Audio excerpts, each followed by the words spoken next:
अमेरिकी chip company Nvidia ने बुधवार को सितंबर तिमाही के नतीजे घोषित किए। नतीजों में कंपनी का मुनाफा अनुमान से बेहतर रहा। नेट प्रॉफिट 13.9 अरब डॉलर और रेवेन्यू 57 अरब डॉलर दर्ज किया गया। नतीजों के बाद शेयर बाजार में एनवीडिया के शेयरों में उछाल आया और उसका मार्केट वैल्यूएशन $4.5 ट्रिलियन को पार कर गया। सर, आंकड़े क्या बता रहे हैं एनवीडिया के नतीजों के? एनवीडिया के आंकड़ों पर बहुत सारी निगाहें थी कल, और जब कल हम लोगों ने चर्चा भी की थी कि एनवीडिया के आंकड़े बाजार करीब से देखकर समझने की कोशिश करेगा कि एआई में वास्तव में बबल है या एआई में डिमांड मौजूद है और यहाँ इंफ्रास्ट्रक्चर बढ़ रहा है। नतीजे बेहद सरप्राइजिंग थे। बाजार के तमाम प्रेक्षक, तमाम ऑब्जर्वर इससे सरप्राइज हुए। $57 बिलियन का रेवेन्यू था, अनुमान $54 बिलियन का था। ईयर ऑन ईयर 62% की ग्रोथ है।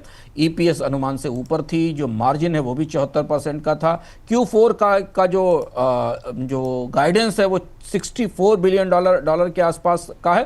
तो यानी ओवरऑल एनवीडिया ने बाजार को चौंकाया और उस आशंका को खत्म किया जिसमें सुंदर पिचाई और आईएमएफ कह रहे थे कि एआई की मांग घट रही है, एआई में बबल फूटने की संभावना है। और दूसरी चीज है कि अगर स्ट्रक्चरली अंदर जाकर आप एनवीडिया के नतीजों को पढ़ें तो आपको इसमें बहुत सारे ऐसे संकेत मिलेंगे जो एआई के इस बूम के जारी रहने के ठोस प्रमाण देते हैं।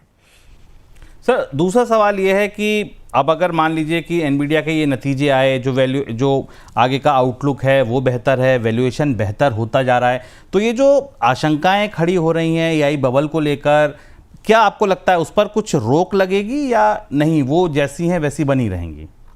रोक तो लगी। देखिए, कल मार्केट, अमेरिका का मार्केट नतीजों के बाद खासतौर से टेक स्टॉक्स में हमने बड़ी बढ़त देखी, क्योंकि एनवीडिया के परिणामों के भीतर से हमें यह पता चला कि डेटा सेंटर की सेगमेंट की मांग मजबूत है और जो रेवेन्यू है वो फंडामेंटली रियल बिजनेस से आ रहा है, बबल से नहीं आ रहा है। जैसे कि एनवीडिया का जो ब्लैकविल सीरीज चिप से पहले से सोल्ड आउट है, लॉन्च होने से पहले बिक गया है। हाइपर स्केलर क्लाउड की मांग काफ़ी ज़्यादा और सप्लाई सीमित है। तो एनवीडिया के चिप्स की डिमांड बाजार में काफ़ी ज़्यादा है, जो ये बता रही कि उसकी ऑर्डर बुक बता रही है कि निवेश आने वाले समय में बढ़ेगा। ओपन एआई, गूगल और माइक्रोसॉफ्ट और ओरेकल के साथ मजबूत कॉन्ट्रैक्ट हैं जो एनवीडिया को ताकत दे रहे हैं बाजार में। एआई डेटा सेंटर्स की मांग में बढ़ोतरी दिखाई दे रही है।